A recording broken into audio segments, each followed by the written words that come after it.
Kembali dari dunia abadi. Audiobook Novel Silat. Episode 30. Saat ini, hanya Sulingyun yang masih sadar.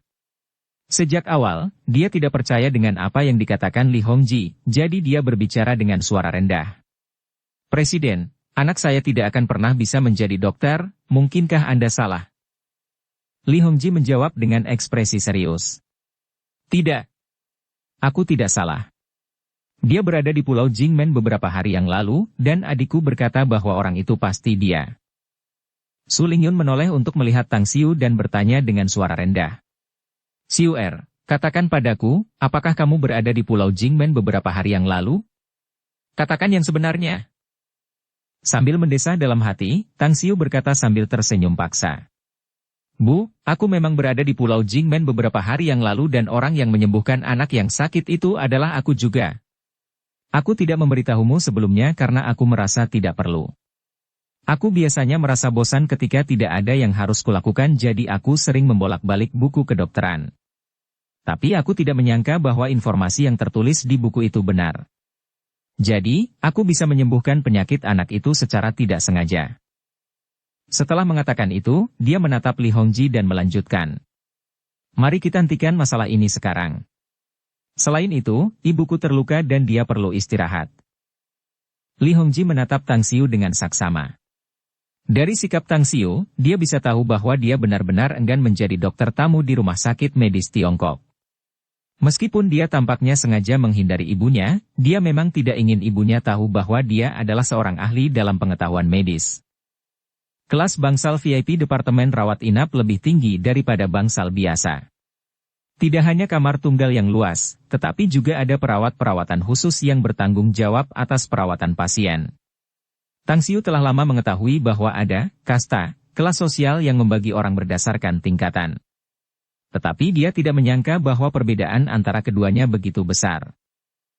Li Hongji adalah orang yang berpengalaman dan bijaksana, dia tahu bahwa Tang Xiu tidak suka diikuti oleh begitu banyak orang, jadi dia mengirim perintah kepada otoritas rumah sakit lain untuk pergi dan meninggalkan Direktur Departemen Rawat Inap hanya untuk menemaninya. Setelah menyelesaikan semuanya, dia mengambil kesempatan ketika Tang Xiu keluar dari bangsal saat dia mengatakan lagi permintaannya dengan tulus di koridor. Tang Xiu, aku tidak tahu apa yang ada dalam pikiranmu sebelumnya, jadi aku mengatakan sesuatu yang seharusnya tidak kukatakan di depan ibumu. Aku harap kamu tidak keberatan. Tapi aku dengan tulus memohon padamu untuk menjadi dokter tamu untuk rumah sakit medis Tiongkok kami. Bahkan jika kamu tidak dapat datang secara teratur, tolong bantu kami untuk mengatasi berbagai penyakit yang tidak dapat kami sembuhkan atau mengatasi penyakit yang tidak dapat disembuhkan yang kami miliki di sini. Aku benar-benar tidak punya waktu luang. Tang Xiu menjawab dengan tidak puas. Li Hongji berkata sambil tersenyum paksa. Tang Xiu, waktunya kurang dari sebulan, bukankah kamu harus mengikuti ujian masuk perguruan tinggi? Tapi setelah kamu mengikutinya, akan ada liburan selama 2 bulan. Kamu tidak perlu khawatir kami akan mengganggumu saat kamu sedang sibuk. Saat ini, ada banyak penyakit yang membuat para dokter rumah sakit medis Tiongkok kami tidak berdaya dan tidak dapat melakukan apapun. Sebagai seorang dokter, kami hanya bisa melihat pasien-pasien itu tersiksa oleh penyakit mereka satu persatu sambil melihat ekspresi putus asa di wajah anggota keluarga mereka. Dan perasaan-perasaan itu adalah hal-hal paling tidak nyaman yang harus kami, para dokter, tanggung. Anggap saja ini sebagai permohonan yang diminta oleh orang tua ini darimu. Datang saja ke rumah sakit kami kapanpun kamu punya waktu luang. Memohon? Tang Xiu diam-diam menjadi sombong di dalam hatinya. Orang tua ini benar-benar bisa bernyanyi dengan suara dan emosi yang bagus. Dan ekspresinya benar-benar tulus, bahkan membuatnya tidak tahu bagaimana cara menolaknya. Setelah terdiam beberapa saat, Tang Xiu berkata perlahan. Sebulan sekali. Aku akan mengatur waktunya sendiri. Li Hongji dengan cepat berkata. 3 kali sebulan, sekali setiap 10 hari. Tang Xiu menatapnya. Jika bukan ibunya yang dirawat di rumah sakitnya, ditambah dengan kesopanan mereka, dia akan terlalu malas untuk memperhatikan orang tua ini. Setelah merenung selama beberapa detik, dia berkata. 2 kali sebulan. Dan waktunya tergantung padaku. Kalau tidak, kamu bisa melupakannya dan tidak menggangguku. Li Hongji sangat gembira di dalam hatinya. Dia diam-diam memutuskan untuk memanfaatkan kesempatan ini sebaik-baiknya. Senyum cerah tersungging di wajahnya saat dia berkata, "Aku akan memberikan kartu identitasku." "Ah, ngomong-ngomong, apakah kamu punya surat keterangan medis untuk memberikan layanan medis?" Tang Xiu menjawab dengan acuh tak acuh. "Sudah kubilang aku ini mahasiswa, kan? Lagi pula, untuk apa aku punya itu? Aku bahkan tidak ingin menjadi dokter di masa depan." Aduh. Li Hongji diam-diam tersenyum kecut sambil mendesah dalam hatinya. Orang jenius memang eksentrik. Namun, ia tetap saja menutupi kecanggungannya dengan senyuman dan berkata, "Karena kamu tidak punya, aku akan mengurusnya sendiri untukmu. Namun, itu akan memakan waktu. Sekarang, semuanya didasarkan pada ijazah dan sertifikat. Memiliki hal-hal ini akan memudahkan seseorang untuk berbaur dalam masyarakat." Bab 125, Masa yang terprovokasi. Untuk sesaat, Tang Xiu terkejut sebelum mengangguk. Tiba-tiba dia teringat sebuah kalimat yang berbunyi, "Memiliki dokumen dan surat kepercayaan akan memudahkan seseorang untuk bepergian ke seluruh dunia, dan akan sulit jika tidak memilikinya." Kalimat itu adalah versi yang telah berevolusi dari kalimat yang berbunyi, "Memiliki uang, seseorang akan dengan mudah menjelajahi seluruh dunia, dan Anda tidak akan pernah bisa bepergian tanpa uang." Ini hanyalah penjelasan sederhana untuk menggambarkan pentingnya dokumen sosial di dunia nyata. Di era sekarang, seseorang tidak hanya perlu melihat wajah, tetapi juga sertifikatnya. Kalau begitu, aku tidak perlu khawatir karena kamu bisa mengurusi masalah itu. Aku akan menunggu kabar darimu. Tang Xiu berkata dengan acuh tak acuh sambil memberi isyarat untuk pergi pada Li Hongji. Li Hongji menatap sikap Tang Xiu dan diam-diam tersenyum kecut di dalam hatinya.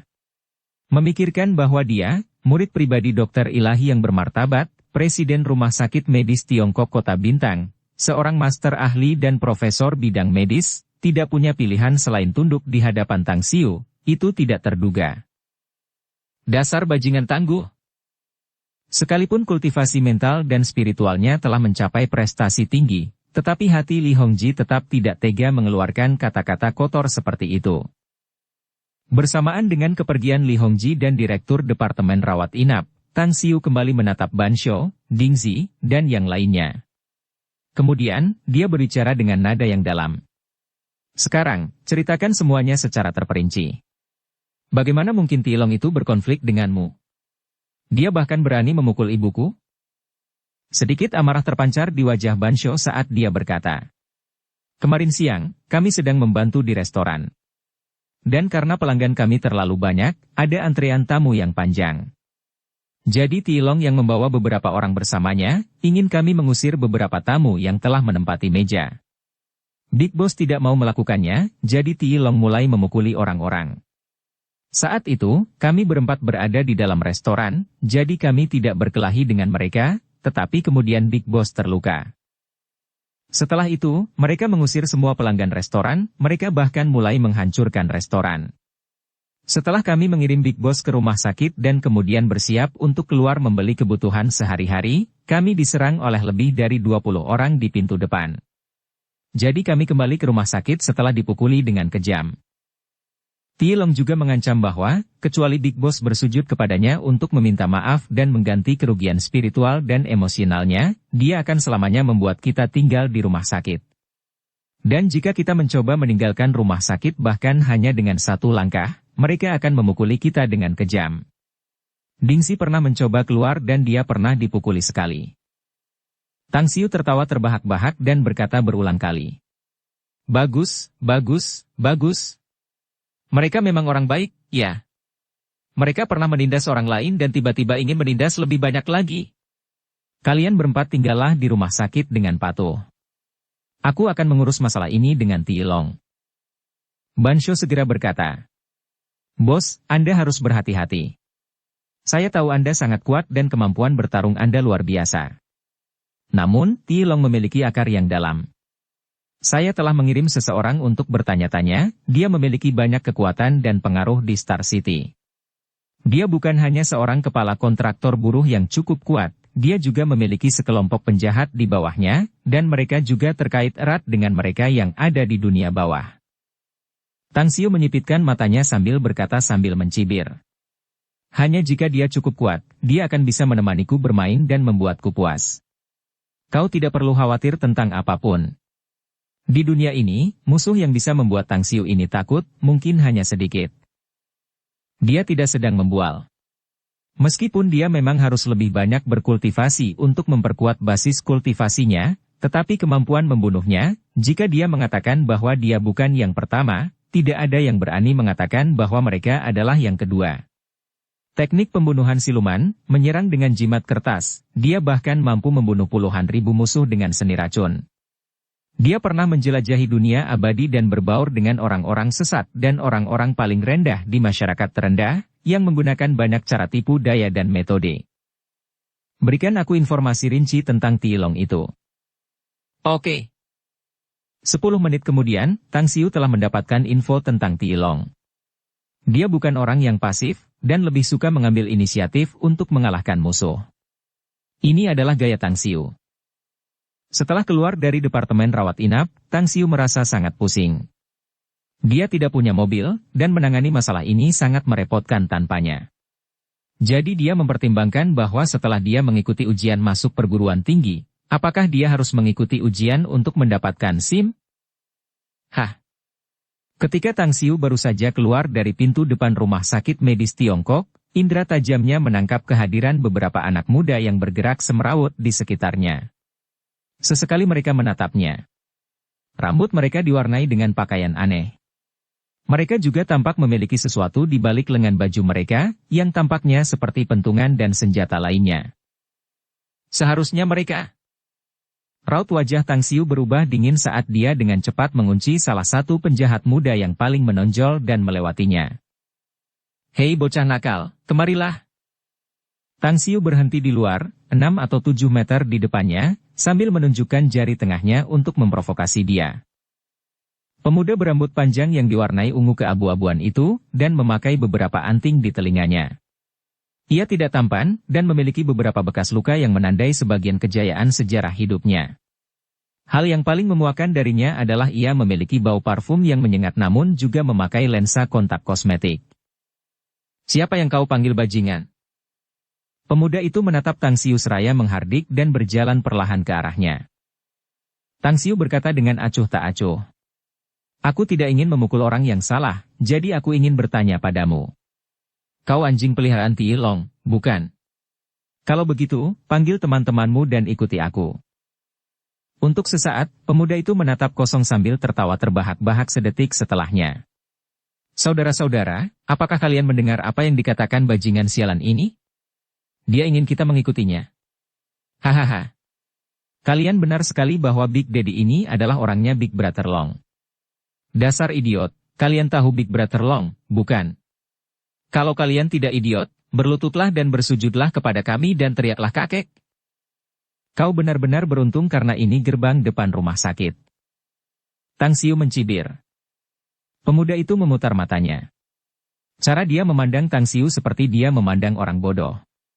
Lebih dari 20 pemuda di sekitarnya, masing-masing dari mereka juga mengeluarkan segala macam ejekan, tawa, dan ejekan. Mereka sama sekali tidak menganggap Tang Xiu sebagai orang yang waras. Mereka hanya merasa aneh dan mengira bahwa Tang Xiu adalah pasien penyakit mental yang secara keliru datang ke rumah sakit yang salah.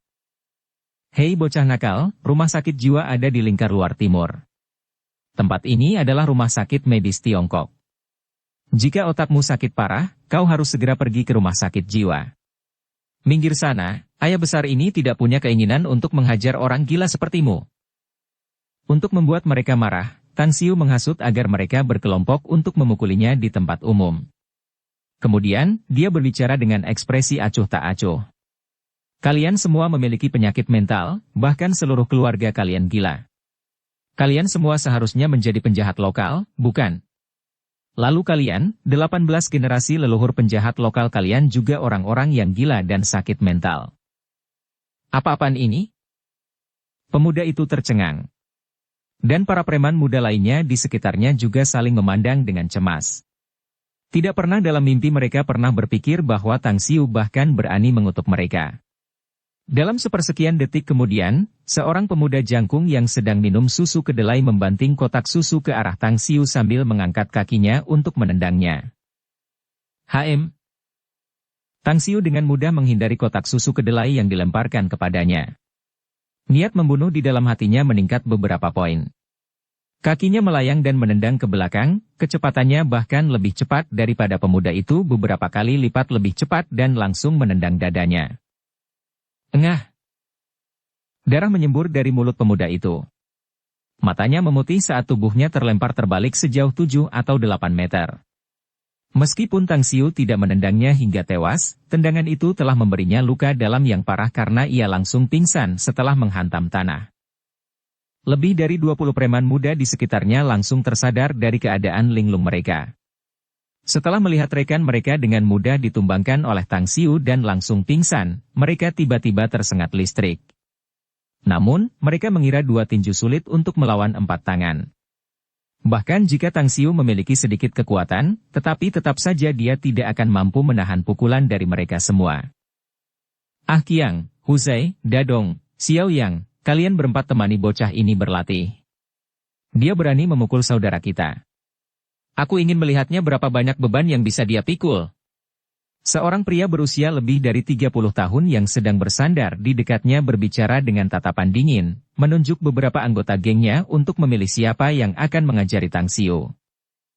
Selesai. 4 pemuda secara bersamaan mengeluarkan pipa baja berongga dari lengan baju mereka dan dengan cepat mengepung Tang Xiu. Hampir dalam sekejap gerakan, mereka melambaikan pipa baja mereka bersama-sama dan menghantam Tang Xiu. Kalian semua terlalu melebih-lebihkan diri kalian sendiri. Kaki Tang Xiu bergerak saat tubuhnya langsung muncul di depan Ah Qiang. Tinjunya langsung menghantam wajah Ah Qiang. Saat beberapa gigi Ah Qiang tercabut, dia juga menendangnya hingga melayang. Sambil dengan mudah menghindari 3 pipa baja lainnya yang menghantamnya, Tang Xiu menggunakan gaya yang paling sederhana saat dia melancarkan pukulan lurus, pukulan ke atas, dan tendangan melayang.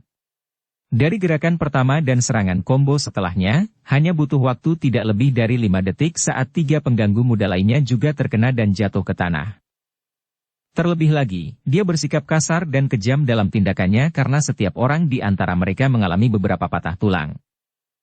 Pupil mata pria berusia lebih dari 30 tahun itu mengecil. Melihat kekuatan tak terkalahkan yang ditunjukkan Tang Xiu, ekspresi marah muncul di wajahnya. Dalam sekejap, dia melangkah ke arah Tang Xiu sambil berteriak dengan suara keras. Hajar dia sampai tuntas. Dan hancurkan dia. Tang Xiu tidak mengedipkan mata saat gerakan dan tindakannya menjadi lebih cepat. Memiliki naluri untuk menyaksikan kegembiraan dan keributan yang meriah adalah sifat manusia. Adegan di mana Tang Xiu dikeroyok oleh lebih dari 20 orang menarik banyak pejalan kaki saat mereka berhenti untuk menontonnya.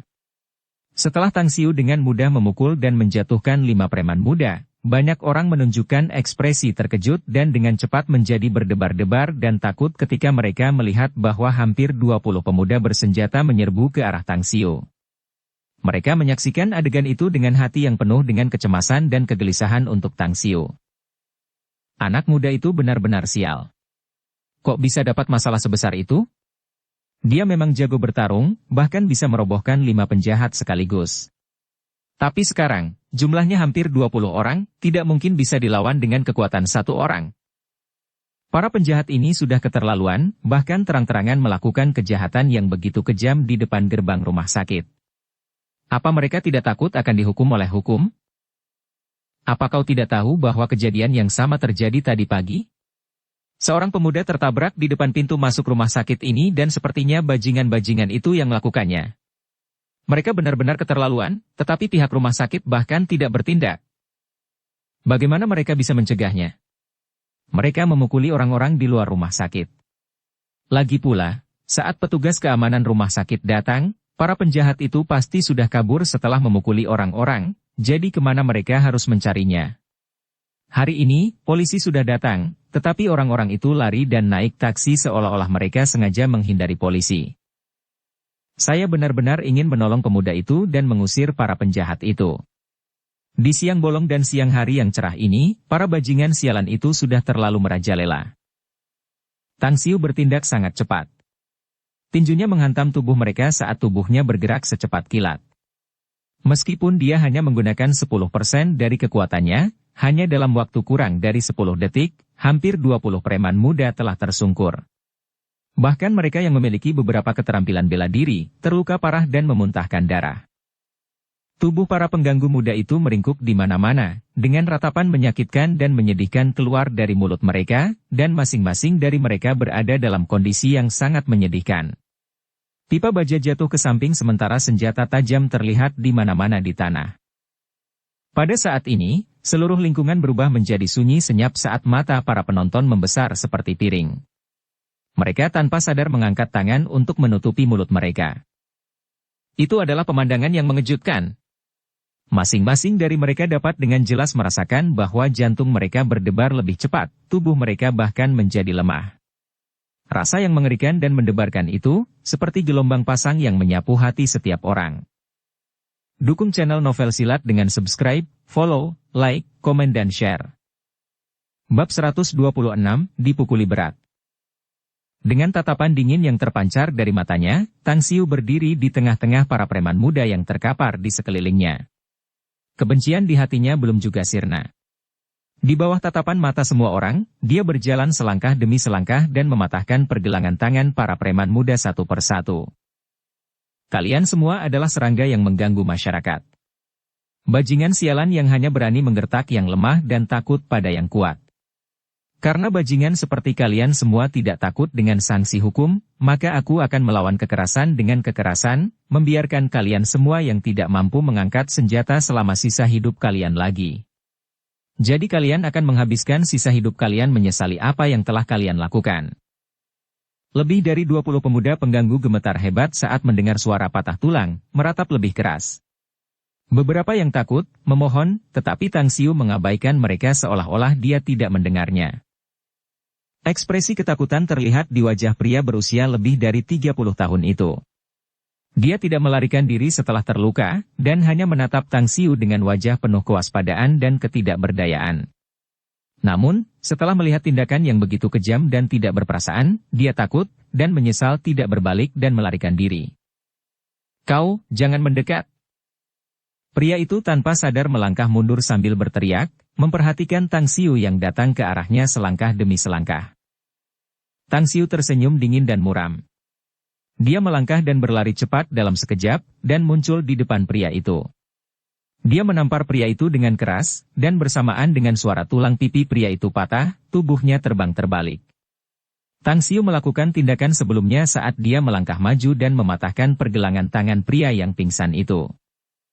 Jika seseorang tidak berdosa terhadapku, aku tidak akan mengganggunya. Namun jika mereka berdosa terhadapku, mereka harus membayarku 10 kali lipat harganya. Ini adalah prinsip Tang Xiu. Ini juga merupakan batasnya. Ti Long telah menghancurkan batasnya karena ibunya, Su Lingyun, adalah batas Tang Xiu. Jika ada yang berani mengutuk ibunya, dia tidak akan ragu untuk membunuh mereka. Dan sekarang, beberapa orang telah melukai ibunya, yang benar-benar membuat Tang Xiu marah. Tiba-tiba, ekspresi Tang Xiu berubah. Dia sangat menyadari bahwa 5 atau 6 personel keamanan bergegas keluar dari dalam rumah sakit, sambil membawa tongkat listrik. Dia tidak menunda lagi dan langsung menyelinap ke kerumunan, dan dengan cepat menghilang di luar pintu masuk rumah sakit. Kapten keamanan rumah sakit medis Cina Star City bernama Chen Tao. Dan hari ini, dia sangat marah, karena beberapa preman lokal muncul di sekitar rumah sakit dan bahkan melukai seseorang. Namun, saat ia menerima laporan bahwa lebih dari 20 orang preman setempat mengeroyok seorang anak muda di luar rumah sakit, ia langsung memimpin petugas keamanan rumah sakit ke sana. Apa yang telah terjadi? Dengan ekspresi tercengang dan lidah terkepal, Chen Tao melihat pemandangan di depannya. Tanda tanya besar muncul di wajahnya. Bukankah laporan itu mengatakan bahwa lebih dari 20 preman lokal mengeroyok seorang anak muda? Bagaimana mungkin 20 preman lokal itu terjatuh di tanah di mana-mana? Seorang lelaki tua berusia 70-an tahun dengan hati-hati mencondongkan tubuhnya ke arah Chen Tao dan anak buahnya, sambil berbicara dengan suara rendah. Kalian semua adalah keamanan rumah sakit medis Tiongkok? Untungnya, kalian semua datang terlambat. Kalau tidak, tidak akan ada yang mengajari para penjahat itu untuk orang tua mereka. Pemuda itu benar-benar dewa. Seorang manusia melawan lebih dari 20 bajingan jahat. Dan mereka semua tersungkur. Lelaki tua ini telah menonton banyak film kungfu, tetapi film-film itu jelas tidak sebagus adegan yang luar biasa hari ini. Chen Tao menunjuk ke arah para pemuda preman yang meratap di tanah sambil bertanya dengan tidak percaya. "Ma maksudmu? Pemuda itu melukai mereka?" Orang tua itu berkata sambil mengangguk. "Tentu saja. Semua orang di sini terlalu jelas dengan pandangan mereka. Dia hanya satu-satunya yang melawan para penjahat bersenjata itu dan menjatuhkan mereka. Lagi pula, pemuda itu benar-benar mengatakan sesuatu yang baik. Karena kalian semua penjahat tidak takut pada polisi, maka dia akan melawan kekerasan dengan kekerasan, dan menyelesaikan momok kanker yang mengganggu masyarakat ini." Chen Tao menggelengkan kepalanya dan berkata, "Kakek, jangan bercanda denganku. Bahkan jika seseorang kuat, bagaimana mungkin dia bisa bertarung dan menang melawan 20 orang? Apakah ada yang membantu pemuda itu?" Bibi setengah baya di dekatnya berkata sambil tersenyum. "Pembantu? Tidak ada. Pemuda itu memang orang yang menendang mereka. Kau benar-benar tidak tahu. Dia hanyalah inkarnasi dari Bruce Lee. Dan dia mungkin dirasuki oleh dewa perang. Kecepatannya terlalu cepat, kekuatannya terlalu dahsyat, dan keterampilan bertarungnya terlalu menakjubkan. Jika keamanan rumah sakitmu bisa memiliki setidaknya setengah, tidak, bisa memiliki setidaknya 1/10 dari kekuatannya, aku yakin kau bisa menjaga keamanan dan keselamatan seluruh rumah sakit." Sebuah garis hitam tertulis di dahi Chen Tao. Kemudian, setelah melalui beberapa penyelidikan, dia akhirnya menegaskan bahwa orang yang telah melukai lebih dari 20 preman lokal dengan parah memang anak muda ini. Setelah memastikannya, dan tidak menemukan anak muda itu, Chen Tao dengan ganas menendang salah satu preman muda yang berteriak-teriak liar dan meneriakkan perintahnya. "Bawa mereka ke rumah sakit. Bagaimanapun, mereka terluka, dan rumah sakit kita tidak dapat melihat mereka dalam bahaya dan tidak melakukan apapun. Namun, tanyakan kepada mereka siapa yang akan membayar perawatan mereka. Jika mereka tidak punya, kita tidak akan mengobati serangga pes masyarakat ini." "Oke." Petugas keamanan lainnya juga bertindak gegabah dengan menangkap para preman setempat itu seperti anjing mati, dan menyeret mereka ke rumah sakit. Di dalam kantor presiden, Li Hongji adalah seorang perokok berat. Ia mengobrak-abrik lemari untuk menemukan sebungkus rokok yang belum dibuka. Kemudian, ia mengambil satu dan menyalakannya. Setelah merokok beberapa kali, ia berpikir tentang bagaimana rumah sakit medis Tiongkok telah memenangkan hati seorang dokter hebat seperti Tang Xiu, dan bagaimana hal itu akan menciptakan sensasi hebat di seluruh kalangan medis di Kota Bintang. Tidak. Bukan hanya kalangan medis di Star City, bahkan di seluruh profesi medis di negeri ini, ketenaran rumah sakit medis Star City kita seharusnya meningkat, bukan? Orang tua ini telah menghabiskan sebagian besar hidupku di rumah sakit ini. Dan sekarang, akhirnya aku memberikan kontribusi untuk rumah sakit ini. Li Hongji tersenyum sambil berpikir dengan wajah cerah berseri-seri. Seolah-olah dia baru saja menghadapi musim semi kedua yang akan datang dalam hidupnya. Ketuk, ketuk. Pintu kantornya diketuk. Li Hongji mendongak ke arah pintu dan melihat Long Zhengyu berdiri di sana. Dia langsung bertanya dengan ekspresi heran. "Zhengyu, mengapa kamu datang terburu-buru ke sini?" Long Zhengyu memasuki kantor. Dia tersenyum paksa dan berkata, "Paman Li, kamu hanya berbicara setengah-setengah di telepon, kamu bahkan membuatku kehilangan selera makan. Jadi aku tidak bisa menahan diri untuk tidak bergegas ke sini dengan cepat. Kamu bertanya tentang Tang Xiu di telepon dan mengatakan kepadaku bahwa adikmu telah kehilangan mukanya di Pulau Jingmen karena dia. Jadi aku khawatir kamu, orang tua, akan membalaskan dendam adikmu dan mempersulit Tang Xiu." Li Hongji bingung apakah dia harus menangis atau tertawa. Sial, mungkinkah orang tua ini berpikiran sempit? Lagi pula, aku sangat menyadari jalannya masalah ini. Dan kemampuan adik mudaku tidak sebaik Tang Xiu. Dia tidak dapat menyembuhkan penyakit pasien dan sebaliknya dia melihat bahwa Tang Xiu terlalu muda, jadi dia mengucapkan kata-kata yang tidak pantas. Surga dapat mengampuni dosa, tetapi kita tidak dapat hidup dalam dosa. Jadi bagaimana aku bisa mempersulit Tang Xiu? Dasar bocah bau. Kau benar-benar meremehkan Paman Limu, bukan? Long Zhengyu segera berkata sambil tertawa. Ah, jadi begini. Kalau begitu, akulah yang berpikiran sempit karena mencurigai dan berpikiran buruk tentang karakter mulia Paman Li. Kalau begitu, aku akan minta maaf padamu. Aku akan pulang malam ini dan mencuri anggur Wuliangye berusia 20 tahun terbaik dari koleksi anggur ayahku. Koleksi anggur Wuliangye kualitas terbaik yang berusia lebih dari 20 tahun? Dan teman sekelasnya yang lama masih memiliki anggur Wuliangye kualitas terbaik yang berusia lebih dari 20 tahun? Li Hongji membentak dengan marah. Long Hanwen, bajingan itu. Dia ternyata menggunakan anggur sampah itu untuk membodohiku? Sial, ups. Keponakan besar Zhengyu, tolong bantu aku, ya. Selama kamu bisa mencuri anggur itu untukku, aku akan membebaskan semua biaya untuk Tang Xiu di rumah sakit kita. Aku bahkan akan menambah jumlah perawat untuk merawat ibunya. Setelah berkata demikian, matanya tiba-tiba berubah saat dia terkekeh dan tiba-tiba tersenyum. Jika kau dapat membantuku mencuri 2 botol, aku akan menggunakan standar perawatan tertinggi di rumah sakit kita, dan mempekerjakan Tang Xiu untuk menjadi dokter tamu pengobatan tradisional Tiongkok di rumah sakit kita, memberinya sertifikat praktisi medis dan menjadikannya sebagai dokter di klinik kita. Aduh. Long Zhengyu belum menikmati semuanya, dan pada saat ini, setelah mendengar kata-kata Ling Hongji, matanya menatap Ling Hongji dengan heran dan bertanya. Tang Xiu adalah seorang dokter? Orang tua, kau tidak bercanda denganku, kan? Li Hongji membentak. Apakah menurutmu orang tua ini akan bercanda denganmu? Tang Xiu tidak hanya memenuhi standar keahlian medis, bahkan aku dapat mengatakan bahwa dia benar-benar ahli dalam keterampilan medis. Aku dan adikku adalah murid pribadi seorang dokter ilahi. Namun, kami berdua tidak dapat menyembuhkan penyakit aneh. Namun, dia mampu menyembuhkannya. Apakah menurutmu dia tidak kuat? Untuk waktu yang lama, Long Zhengyu tertegun.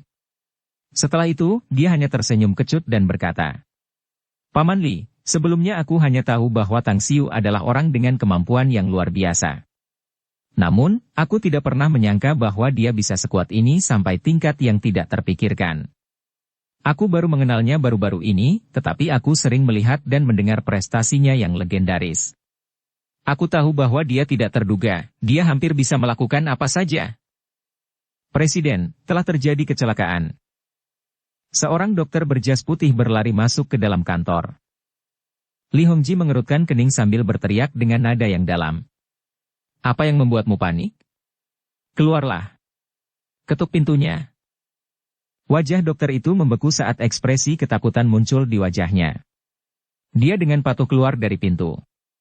Memanfaatkan kesempatan ini, Li Hongji melanjutkan masalah sebelumnya. Long Zhengyu, apakah kamu setuju? Jika kamu tidak memberiku 2 botol itu, masalah dengan Tang Xiu mungkin dalam kondisi kuning. Saya berjanji. Long Zhengyu menggertakkan giginya sambil mengangguk dan berjanji.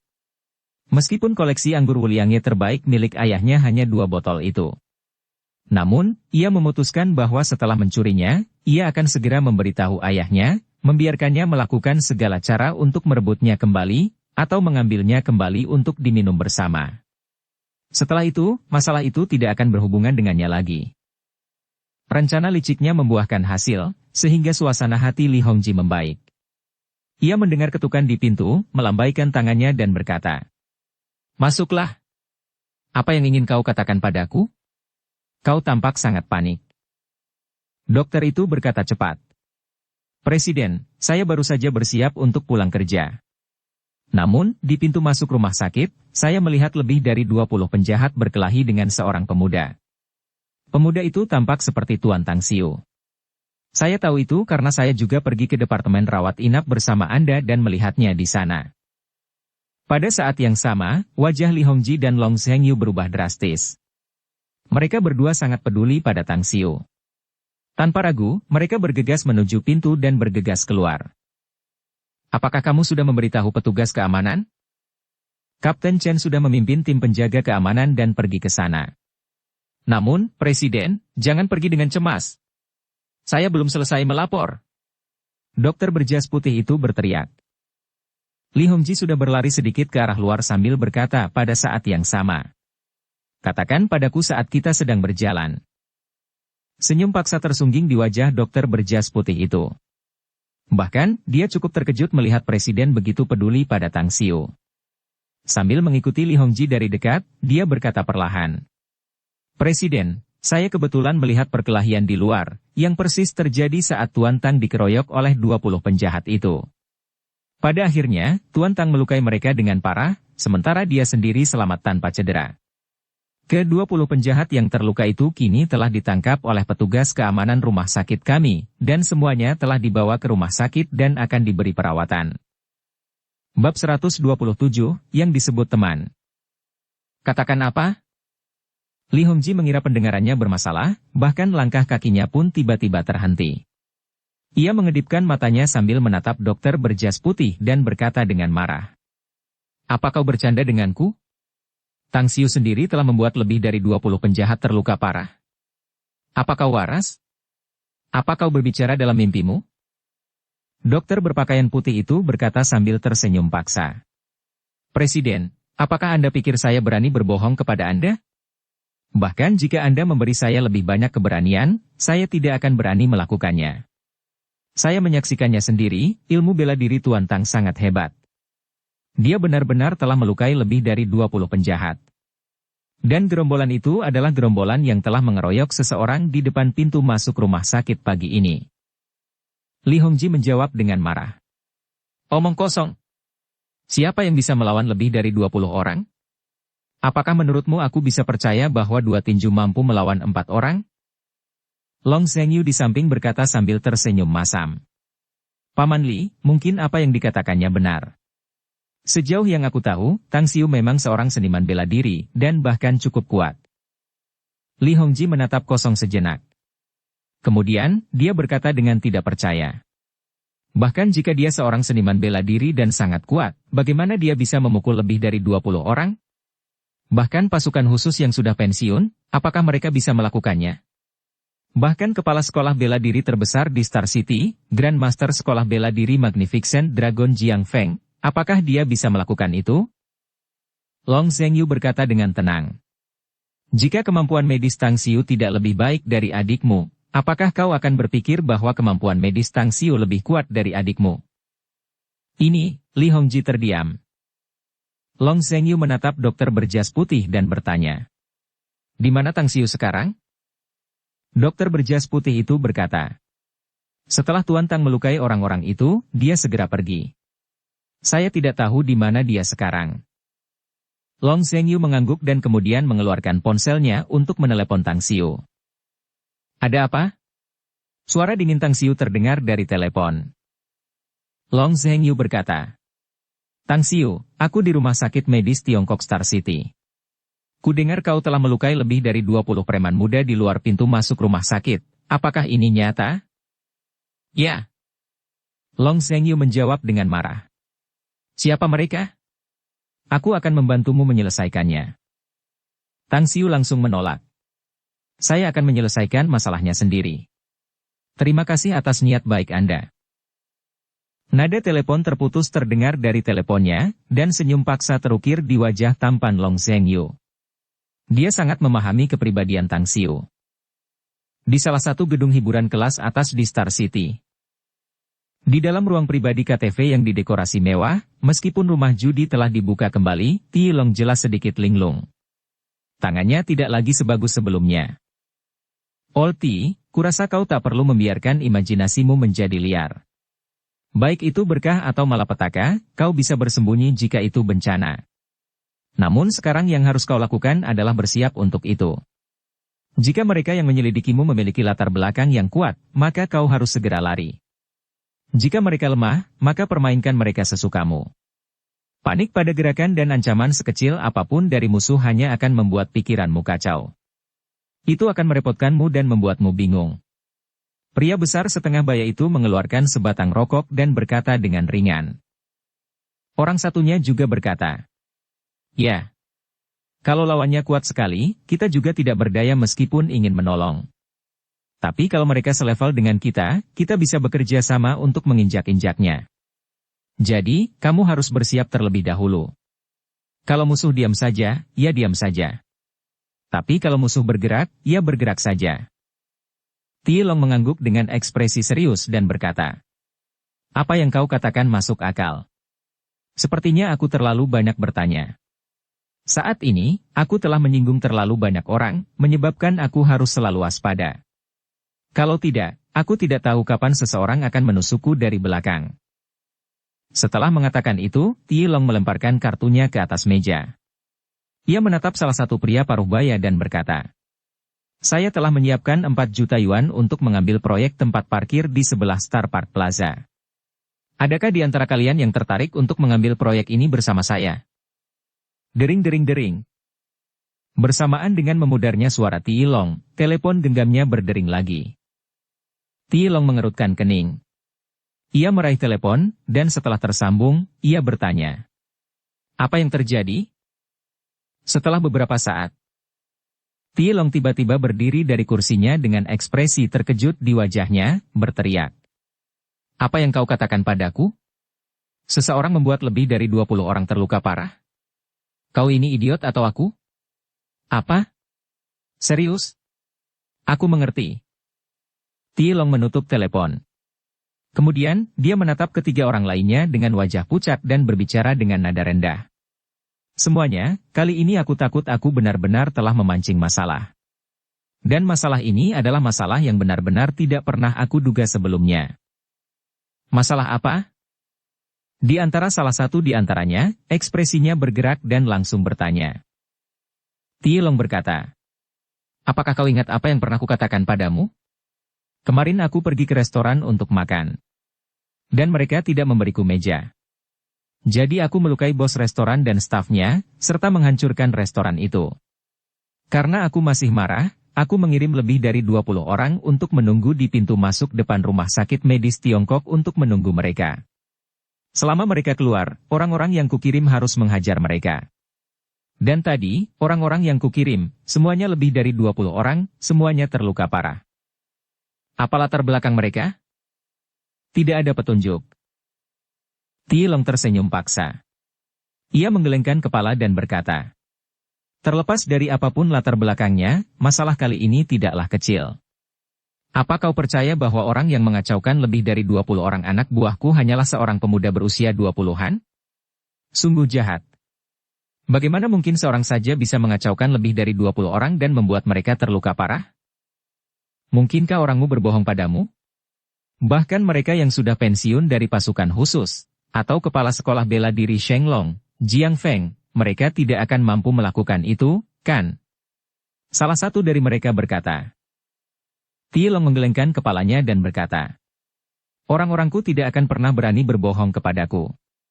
Karena mereka tahu nasib apa yang akan mereka dapatkan jika mereka melakukan itu."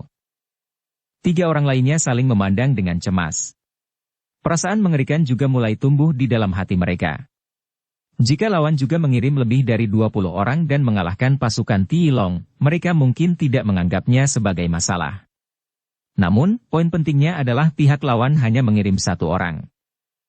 1 orang saja, dan dia membuat lebih dari 20 orang terluka parah. Bahkan jika dia adalah dewa perang yang bereinkarnasi, tetapi dia hanya akan mampu melakukannya, bukan? "Olti, aku baru ingat kalau ada beberapa hal yang harus kurus." "Baiklah, cukupkan perjudian hari ini. Kalau ada yang kau butuhkan, hubungi aku. Dan soal tempat parkir, kita bicarakan nanti. Aku harus kembali. Istriku akhir-akhir ini berisik di rumah. Jadi aku harus menenangkannya. Olti, kita berteman, jika kau butuh sesuatu, bicaralah kapan saja." "Astaga, karena rumah judinya sudah tutup, membosankan juga tinggal di sini. Aku akan pergi denganmu." Tak lama setelah, hanya tersisa Tilong dan 2 ajudan kepercayaannya di dalam ruang privat KTV besar itu, dengan ekspresi tak sedap dipandang di wajah mereka.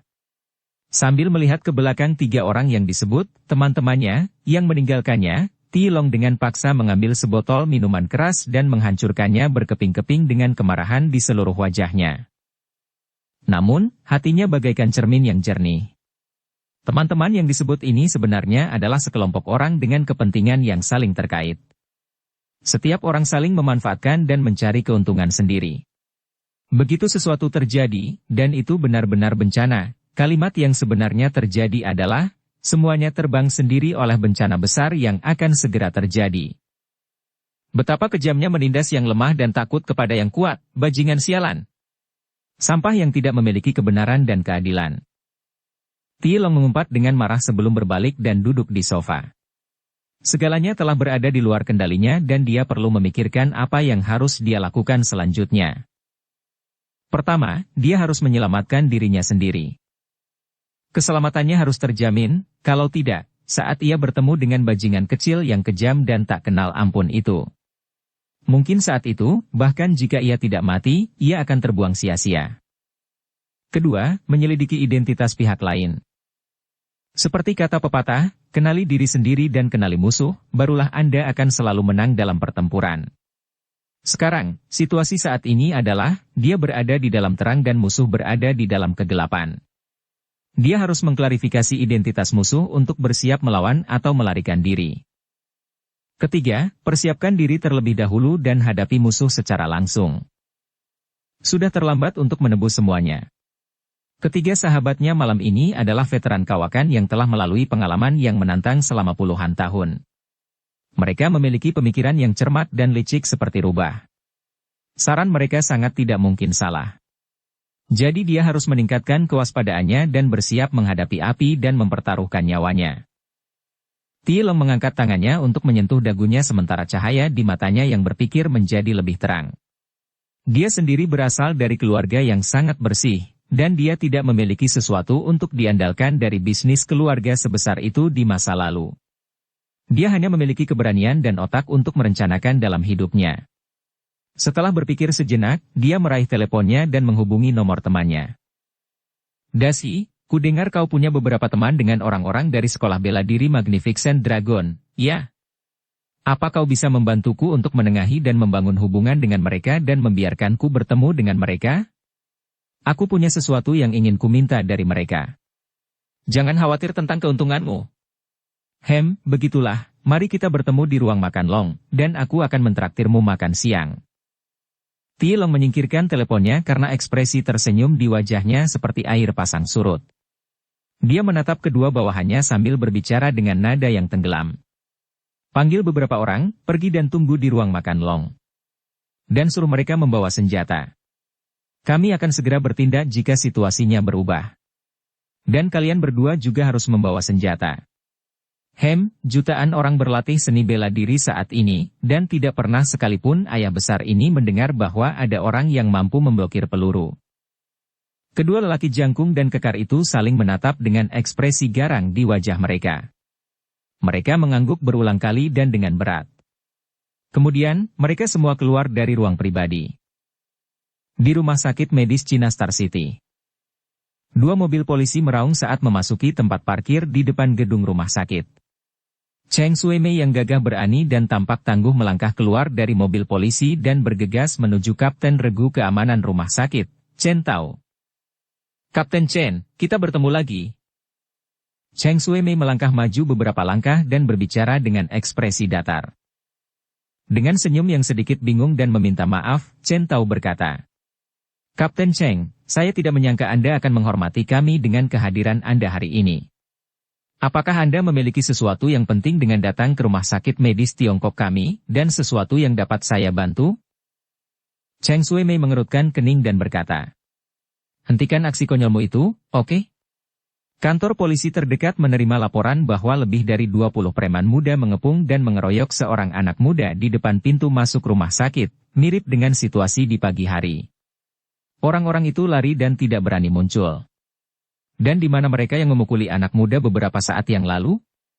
Biro kami telah memberikan perhatian serius pada peristiwa masa ini. Dan kami berharap Anda akan bekerja sama dengan kami dan membantu kami semampu Anda untuk membawa para preman itu ke pengadilan.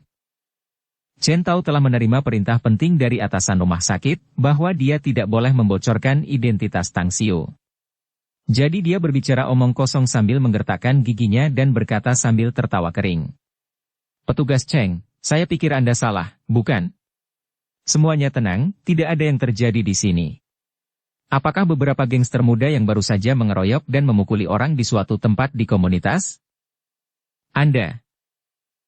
Cheng Shui-mei melotot marah ke arah Chen Tao sambil membentak dengan suara tegas. Kapten Chen, kau tahu identitas kami. Jadi, seharusnya sudah jelas bagimu konsekuensi karena berbohong kepada kami. Jika kami, Divisi Kepolisian Kriminal, ingin menyelidiki dengan jelas, tidak peduli apa dan bagaimana kau menutupi kebenaran, kami bisa mendapatkan informasi yang kami inginkan. Bab 128, menjadi marah. Chen Tao menyerah dan berkata sambil tersenyum paksa. Petugas Cheng, bukannya aku tidak ingin memberitahu Anda, tetapi aku benar-benar tidak bisa memberitahu Anda. Anda adalah seorang petugas polisi, jadi jangan mempersulit para penjaga seperti kami.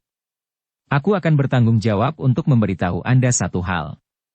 Pemuda yang Anda katakan telah dikepung dan dikeroyok, dia tidak terluka sedikit pun. Dia sekarang aman dan sehat. Mereka hanya memiliki sedikit kesalahpahaman dan semuanya telah diselesaikan setelah penjelasan. Cheng Shui-mei berbalik dan mengedipkan mata kepada anggota polisi kriminal lainnya, baru kemudian dia menjawab. Kapten Chen, saya tidak tahu tentang kesulitan yang Anda hadapi, tetapi saya tetap berharap Anda dapat mengatakan yang sebenarnya. Kami adalah polisi kriminal, dan kami memiliki tanggung jawab untuk menjaga ketertiban sosial serta menghukum orang-orang yang tidak bertanggung jawab itu berdasarkan hukum. Chen Tao terdiam sejenak, lalu berkata perlahan. Petugas Cheng, jika Anda benar-benar ingin tahu seluruh proses masalah ini, maka Anda dapat menyelidikinya. Namun, saya dapat memberitahu Anda sebelumnya, terlepas dari hasil apapun yang Anda dapatkan setelah penyelidikan, tidak ada 1 menit pun hubungan dengan saya. Setelah mengatakan itu, dia tidak lagi peduli dengan Cheng Shui-mei. Dia berbalik dan berjalan menuju pintu ruang keamanan. Dia tahu dengan jelas bahwa jika Cheng Shui-mei benar-benar ingin menyelidiki masalah ini, sebenarnya, itu sangat mudah. Namun karena atasan telah mengeluarkan perintah, mungkin akan cukup sulit bagi polisi kriminal untuk menyelidiki identitas Tang Xiu. 10 menit kemudian, beberapa anggota polisi kriminal kembali ke hadapan Cheng Shui-mei dengan ekspresi yang sangat aneh di wajah mereka. Salah satu dari mereka berkata, Kepala, kami baru saja melakukan penyelidikan menyeluruh. Memang ada seorang pemuda yang dikelilingi oleh lebih dari 20 preman muda, tetapi hasil akhirnya, bukan pemuda itu yang terluka, tetapi... Melihat dia ragu untuk bicara, Cheng Shui-mei langsung bertanya dengan nada suara yang rendah. Tapi apa? Katakan padaku. Anggota polisi kriminal itu berkata sambil tersenyum paksa. Yang terluka parah bukan pemuda itu, melainkan 20 pemuda preman itu. Kalau boleh jujur, hanya pemuda itu saja yang membuat para preman itu terluka parah. Dan sekarang semua pemuda preman yang terluka itu masih dirawat di rumah sakit ini. Lelucon apa yang sedang kamu mainkan? Mata Cheng Shui-mei membelalak lebar dengan ketidakpercayaan tertulis di seluruh wajahnya. Anggota polisi kriminal itu berkata dengan putus asa. Saya benar-benar tidak bercanda dengan Anda, Kepala. Itu hasil penyelidikan kami, kecuali kami salah menafsirkan pengakuan semua orang, tetapi yang pasti, kemungkinan hal itu terjadi hampir nol. Sendirian melawan lebih dari 20 orang? Mulut Cheng Shui-mei berkedut beberapa kali. Guncangan di hatinya bagaikan gelombang pasang. Hal-hal aneh terjadi setiap tahun, tetapi tahun ini sangat tidak normal. Dia teringat Tang Xiu, seorang siswa sekolah menengah yang mampu membunuh seorang penjahat di dalam sekolahnya. Dia juga teringat kasus pembunuhan di bengkel mobil. Aduh. Sambil mendesah dalam hati, Cheng Shui-mei bertanya. Dan lebih dari 20 pemuda preman yang terluka itu, apakah kalian sudah menyelidiki identitas mereka dengan jelas? Anggota polisi kriminal berkata. Kami sudah bertanya ke sana kemari. Hampir semua orang ini punya catatan kriminal. Mereka adalah orang-orang yang tidak baik di masyarakat. Mereka selalu bersama, sering berkelahi, dan telah melakukan banyak hal buruk. Selain itu, mereka adalah bawahan bos besar perusahaan real estate River and Mountain, Tiilong. Tiilong. Dia terlibat dalam banyak kasus pembunuhan, tapi tidak ada satu hal pun atau bukti yang dapat menghubungkannya dengan pria itu, ya? Cheng Shui-mei bertanya dengan alis terangkat. Ya, itu dia. Anggota polisi kriminal itu menjawab dengan nada tenggelam. Cheng Sui Mei mencibir. Karena dia terlibat dan terkait dengan kasus ini. Kalau begitu, kita akan pergi ke perusahaan Real Estate River and Mountain sekarang. Aku ingin mendengarkan penjelasan Ti Long. Perusahaan Real Estate River and Mountain berlokasi di zona pengembangan ekonomi Star City dekat South Wave Road. Tempat ini mudah diakses dengan transportasi dan memiliki puluhan gedung tinggi. Semuanya adalah milik perusahaan Real Estate River and Mountain. Di dalam pintu masuk gedung bergaya megah, 4 petugas keamanan berpatroli dengan penuh semangat dan mengawasi orang-orang yang lewat. Ketika seorang wanita cantik sesekali lewat, mereka melecehkannya secara seksual dan berkumpul bersama untuk mencari tahu detail-detail kecil dari penampilan wanita itu. 2 pria jangkung dan kekar bergegas keluar dari gedung. Mereka tampak garang dan pinggang mereka membuncit. Sesekali tatapan mata mereka yang dingin menyapu sekeliling. Kakak Hu, Kakak Pang. Melihat 2 orang besar itu, 4 orang penjaga keamanan tiba-tiba menegakkan punggungnya dan memanggil dengan hormat. Mereka tidak melihat 4 orang penjaga keamanan dan melangkah maju menuju arah tempat parkir. Mereka memiliki hal-hal penting untuk dilakukan dan sekarang bos besar sedang menunggu mereka. Namun, ketika mereka baru saja tiba sekitar 10 meter lebih di luar tempat parkir, sebuah teriakan marah terdengar dari belakang mereka dan masuk ke telinga mereka. Hei, siapa kau sebenarnya? Ini adalah perusahaan Real Estate River and Mountain, orang luar tidak diperbolehkan masuk. Tunjukkan kartu stafmu. Apa-apaan ini? Kau tidak mendengarkanku? Orang yang akan memasuki perusahaan Real Estate Sungai dan Gunung adalah Tang Xiu. Setelah mengetahui identitas Ti Long, dia bergegas ke tempat ini terlebih dahulu. Dia harus membuat Ti Long membayar harganya, memberitahunya konsekuensinya dan betapa menyedihkannya telah melukai ibunya. Dengan tatapan mengancam dan agresif, keempat penjaga keamanan itu memarahinya dengan marah. Dan balasan Tang Xiu sederhana dan sangat langsung. Dia melayangkan tinjunya dan langsung menghantam wajah penjaga keamanan yang berteriak dengan marah itu. Bang-bang. Petugas keamanan itu berteriak histeris saat ia dipukul dan terlempar. Kemudian, ia terbanting keras ke tanah yang keras. Bajingan sialan, kau ingin membuat masalah? 3 orang lainnya meraung dan menyerbu. Tang Xiu tersenyum dingin dan bergerak secepat kilat saat tinjunya menghantam wajah ketiga orang itu tanpa ragu. Sambil melihat mereka terbang terbalik, dia melangkah ke pintu kantor perusahaan Real Estate Sungai dan Gunung. 2 orang pria jangkung dan kekar di tempat parkir saling berpandangan dan berbalik untuk berlari menuju pintu depan perusahaan. Mereka adalah orang kepercayaan Ti Long dan juga anak buahnya. Mereka telah terlibat dalam banyak pertarungan dan merupakan petarung berpengalaman. Masing-masing dari mereka mampu menjatuhkan 4 atau 5 petarung ahli. Belum lagi mereka membawa senjata api di pinggang mereka. Jika mereka benar-benar tidak mampu mengalahkan pemuda itu, jika keadaan menjadi lebih buruk, maka mereka akan menembaknya. Saat ini, mereka sudah menebak identitas Tang Xiu. Bahwa dialah yang telah melukai lebih dari 20 orang bawahan bos mereka di depan pintu masuk rumah sakit medis Tiongkok. Di dalam lobi lantai pertama perusahaan Real Estate Sungai dan Pegunungan, Tang Xiu berjalan menuju meja resepsionis. Dengan ekspresi dingin dan muram, ia berbicara kepada 2 gadis cantik yang wajahnya telah memucat. Di mana Ti Long? Kedua wanita itu menggelengkan kepala dengan tergesa-gesa. Salah satu wanita itu berkata, kami tidak tahu, bos tidak kembali setelah pagi ini. Dia tidak ada di sini? Alis Tang Xiu berkerut saat dia berbicara dengan nada yang dalam. Berikan aku nomor ponselnya. Dan di lantai berapa kantornya berada? Lantai 12. Bersambung ke episode 31. Dukung kami dengan subscribe, follow, like, komen dan share. Terima kasih.